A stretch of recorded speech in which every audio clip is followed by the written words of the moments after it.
جسمانی امراض پرہیز سے جاتے ہیں اور روحانی امراض پرہیزگاری سے۔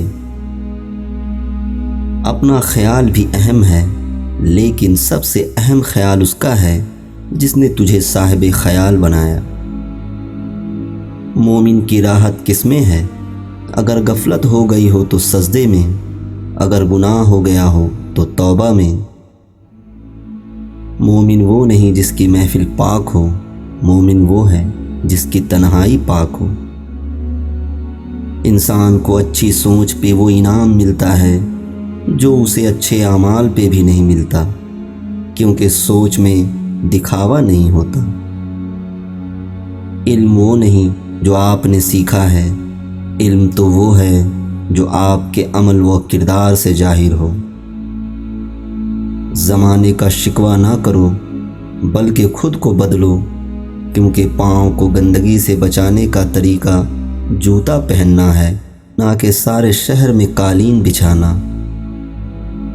انسان کو اس کی برائیوں سمیت قبول کرنے والا ہی اس کا سچا دوست ہوتا ہے، کیونکہ خوبیاں تو دشمن کی بھی متاثر کرتی ہیں۔ لوگوں کے سامنے مسکراتے رہا کرو اور اللہ کے سامنے گڑ گڑایا کرو، کیونکہ دنیا مسکرانے والے کو پسند کرتی ہے اور اللہ رونے والوں کو۔ دولت کا بہترین مصرف یہ ہے کہ اس سے عزت و آبرو کو برقرار رکھو۔ بہترین انسان عمل سے پہچانا جاتا ہے، کیونکہ اچھی باتیں تو دیواروں پہ بھی لکھی ہوتی ہیں۔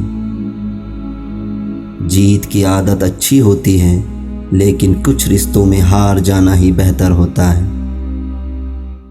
علم کا ایک قطرہ جہالت کے سمندر سے بہتر ہے، اور عمل کا ایک قطرہ علم کے سمندر سے افضل ہے۔ غلطی ماننے اور گناہ چھوڑنے میں کبھی دیر مت کرو، کیونکہ سفر جتنا طویل ہوتا جائے گا واپسی اتنی ہی دشوار ہوگی۔